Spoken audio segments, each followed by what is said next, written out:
Okay. Hello, good morning, Monique. How are you? I'm fantastic. Thank you, Mia. How are you? I'm great, thank you. And thank you so much for being part of this interview process that I'm doing as a series with a group of people over 2 weeks, looking at how the experience of lockdown and the regulations around COVID-19 have actually affected their personal, their work life, their family life, and also what benefits it's brought into their lives. And one of the reasons that I'm doing this, Monique, is because of my own experience, which actually brought me to a bit of a crash mentally and emotionally. But it also helped me unblock these emotional and mental parts that were preventing me from moving forward. And in that process, I realized that there's hundreds of people out there who are going through, who are in utter confusion and bound up in this feelings of pressure to do something but not knowing what to do, scared about going back to work, and also worried and scared about what the future, what's life going to look like on the other side of this.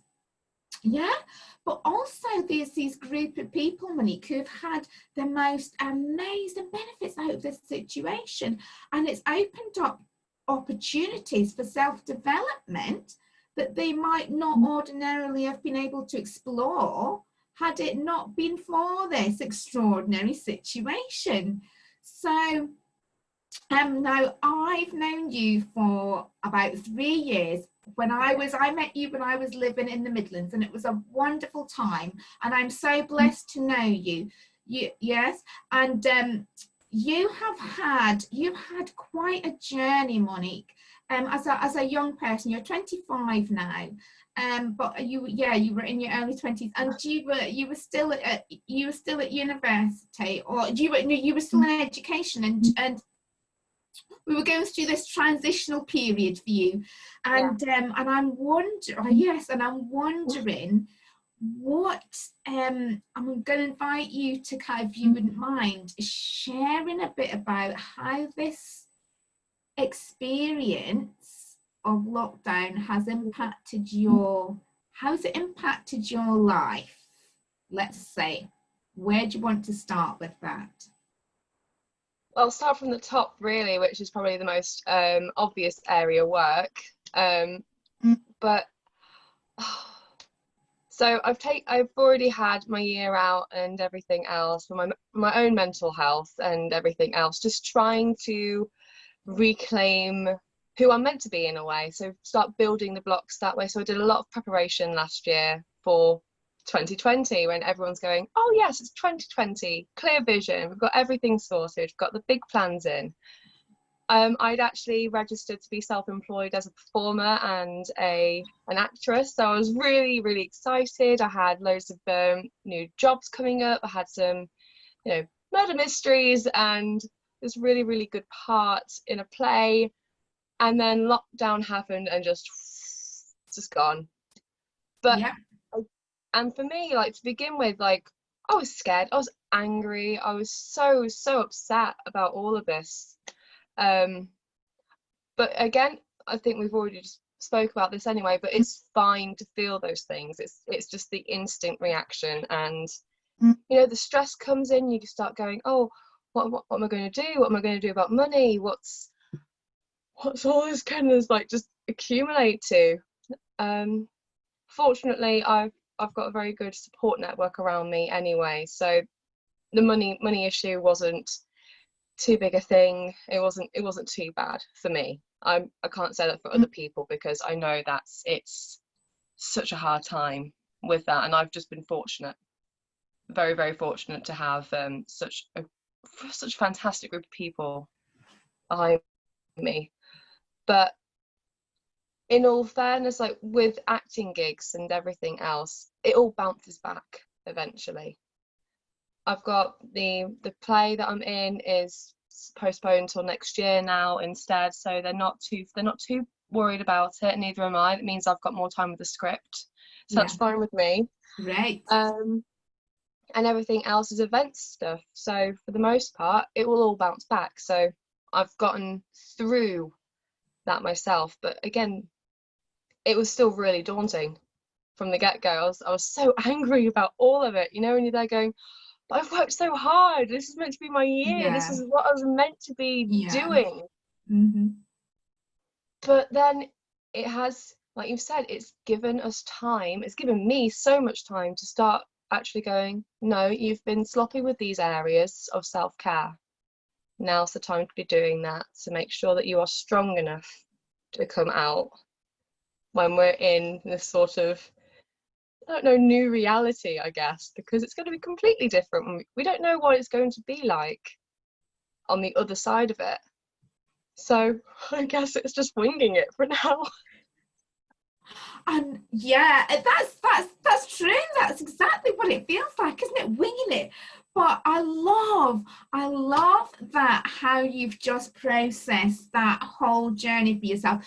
You've had this, you kind of rationalized it, even though you were going through, you know, it was really emotional. It was, you know, it made you, it just kind of, as you say, it was like it brought everything down, didn't it? It's like, oh my gosh, Oh yeah. I had these plans. I thought I knew where I was going. Boom, crash, down. And then you kind of, oh, what am I going to do? But you actually had this belief. So, oh, you've got. Sorry, 1 second.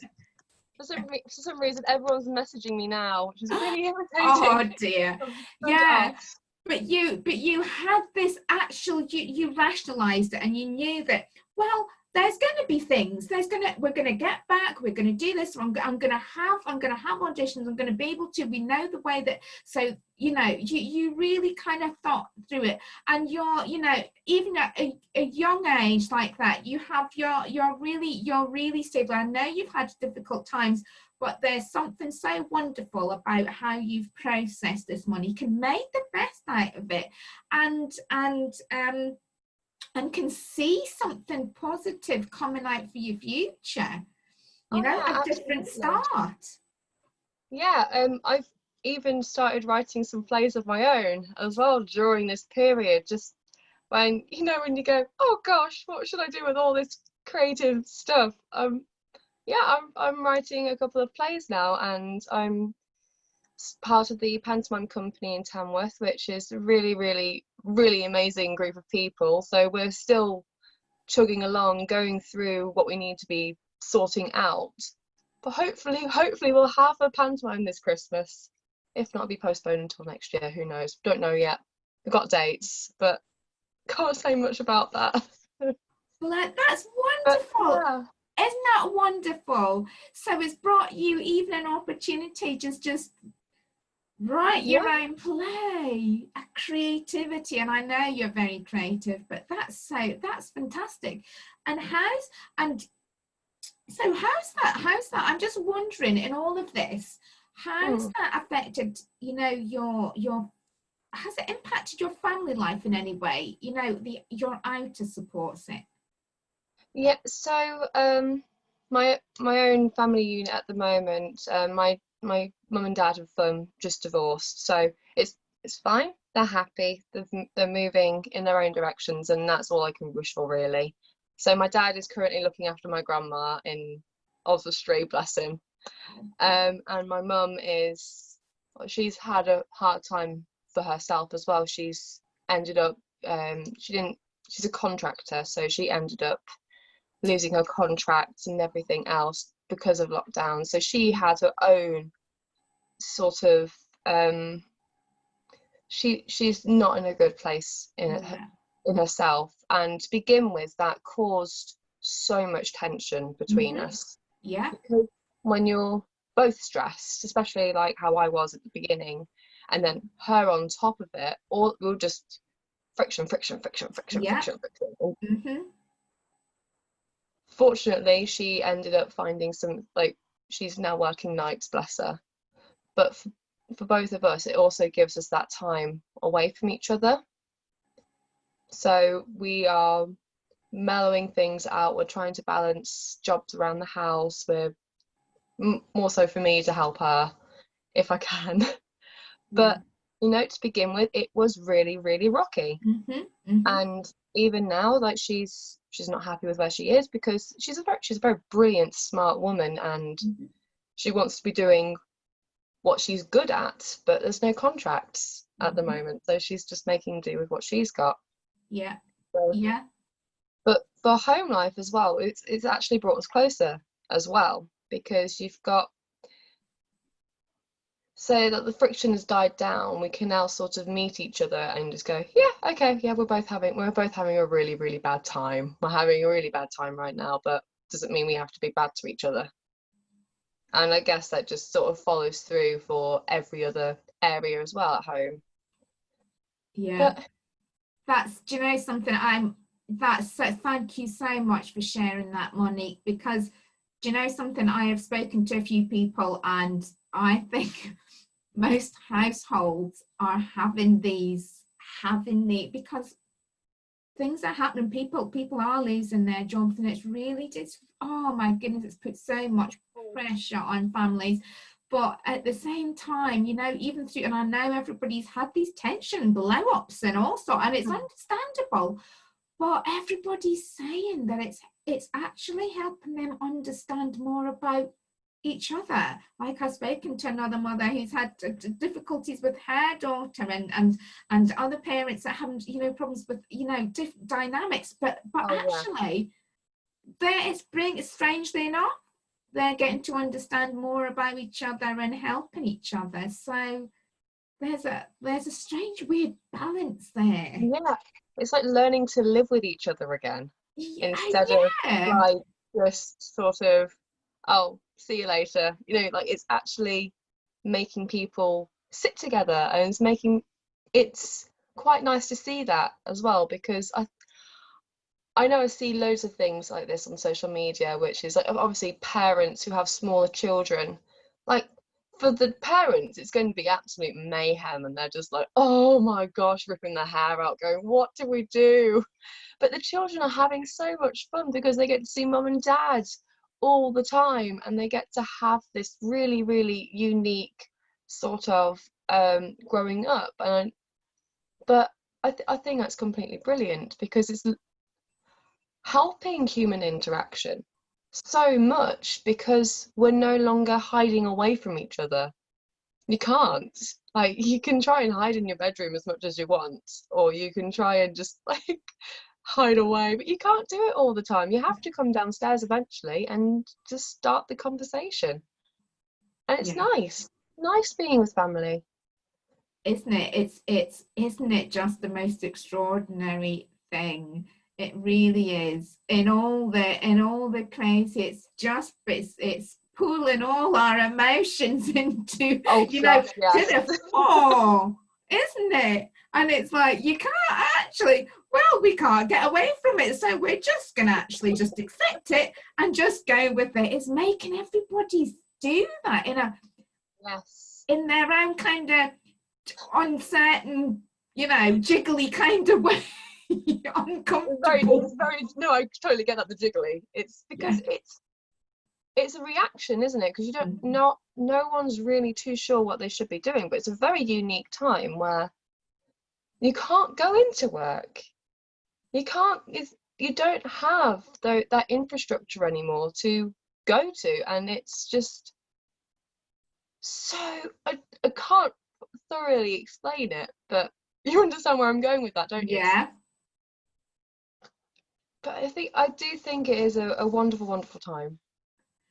Obviously horrible as well. Like, it's so difficult to balance it, because it's a once in a lifetime opportunity that we have, where we can be at home and we can look at the things that we want to. We can, you know, have a look at old hobbies, or, you know, my mum's spent so much time in the garden, and she's not been able to do that for years, because she's just, what are you doing? She's just been at work. She's been working the entire time. So she's actually been able to go into her garden. She's been able to plant things that she's wanted to for years. She's been sorted the garden beds out. She's done so much, and she's so happy with the work. But because she's not having to go to work at 6 o'clock in the morning and drive long hours and work long hours. She's actually going, oh, I can actually enjoy my house now. I can actually do the work that I want to do to make this a better home for me. And yeah, it's just really, it's just really nice to see her enjoy that. That's so lovely. It really is so lovely. And it's like both of you giving an understanding about other sides. You've seen other sides of it, of your family, other sides of people that are really quite nice. They're really, it's exploring other areas of people that you didn't really see before, or didn't pay attention to before. But I'm actually wondering, Monique, in all of this, what do you think? Do you have any idea of where you're going to go? What direction? Have you thought, has it changed your perception about the direction you're going in, or has it enforced your, where you want to go in life? Do you know what I mean? Yeah, I feel for myself, it has definitely enforced a lot for me. Like, I know this is what I want to be doing. I know this is absolutely the way that I want to go. And I feel with lockdown, it has made me just, again, with the writing, like I picked up and I tried doing it, but then other obligations got in the way, other things got in the way. I had other people badgering me, like, just go, oh, why don't you get a real job? Why don't you do this? Why don't you do that? And it's like going, for me, at the moment, it's been really nice having people not go, oh, why don't you try this? Why don't you try that? Why don't you try this?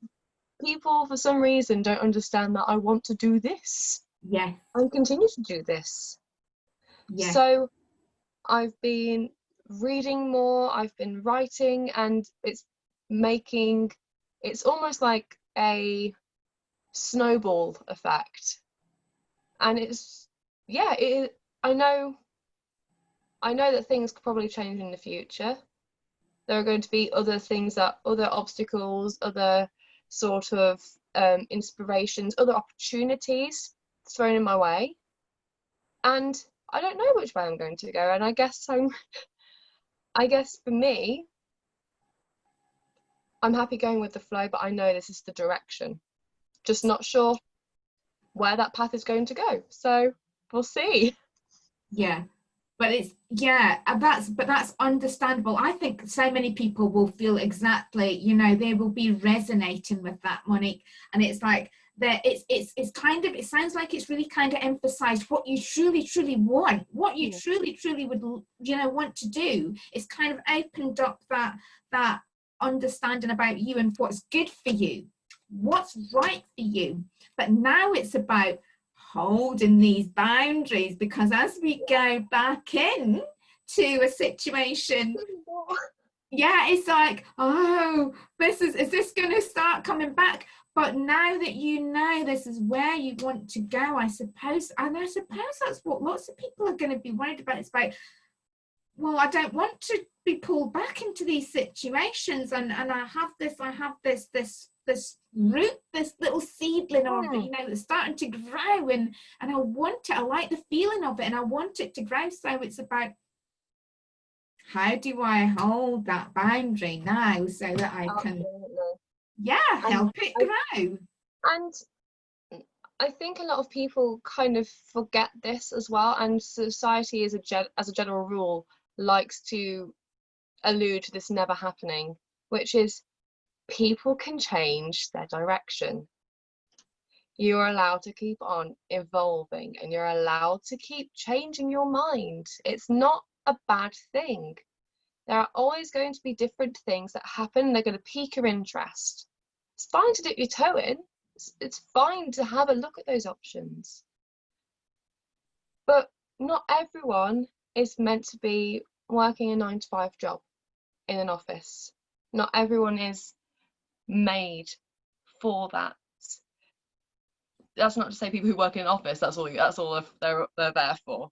But do you know what I mean? It's like, I've done that. I couldn't do it. I could not do it. It was so hard for me just to sit there and be at a computer all day. It was horrible. I hated it. I really, really thoroughly hated it. And that is fine. You learn things as you keep going.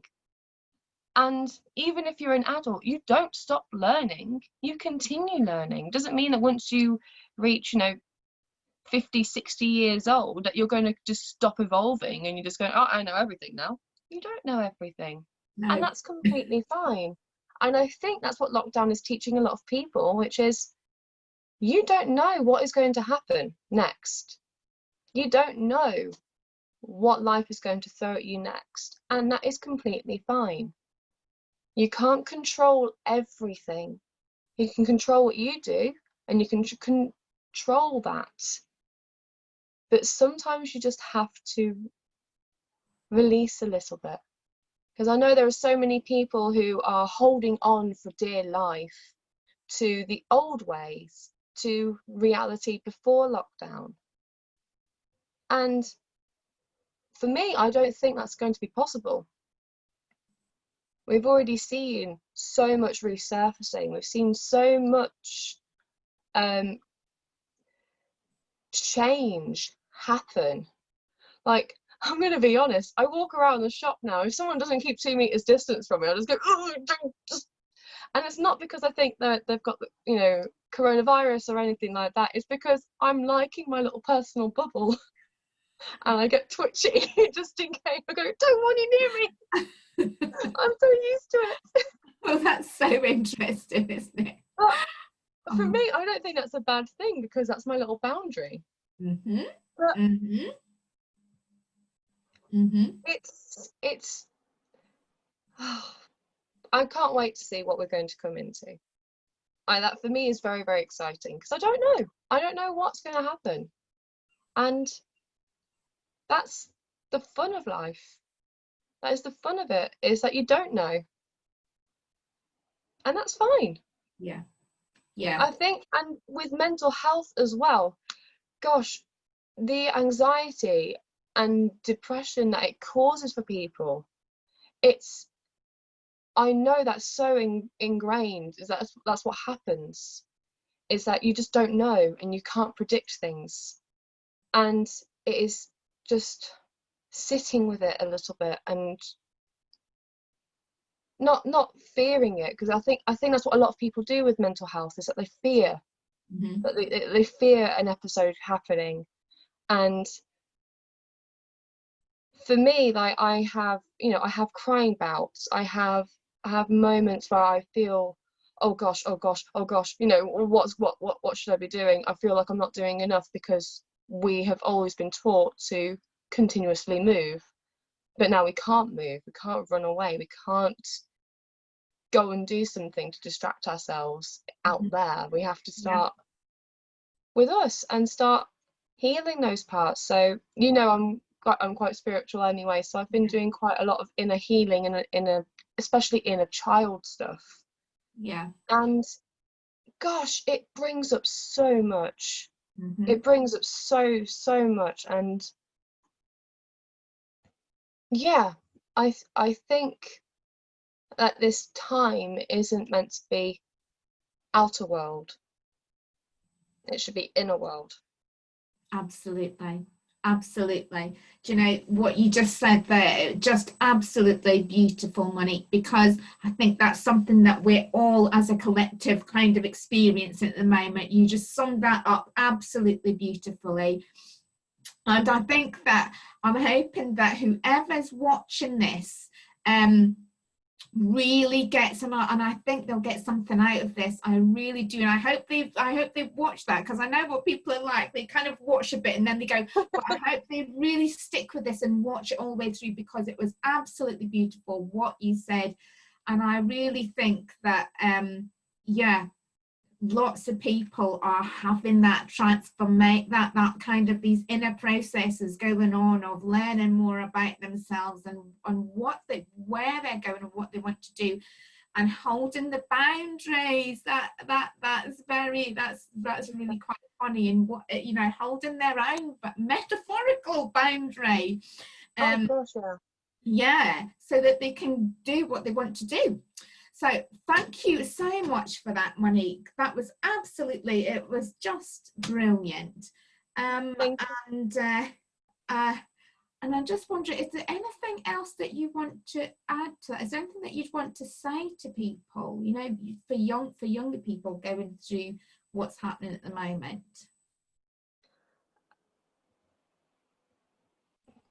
Yeah. I think one of the things that is coming through is just don't fear it. Don't fear or berate yourself for feeling bad. Don't stop. Stop. You're allowed to feel bad. Like Jory, I think it was probably about a month or so ago. I sat in the bathtub and I cried, like wailing. Just give yourself time and space. If you need to go into a field or something and just scream, do that if you don't have the space there. I know that I don't speak for a lot of people because I'm in quite a fortunate space to be in, especially during Corona, and I know that it's not the same for a lot of other people. So thank you, Oh, and bless. like please look after yourselves. Just do some things that make you feel good. Do something that makes you feel good today. If you're having a bad day, it's a bad day, not a bad life. It's what my boyfriend always says to me. It's just a bad moment. It's just something, if something happens, react, reflect, don't hold on to it.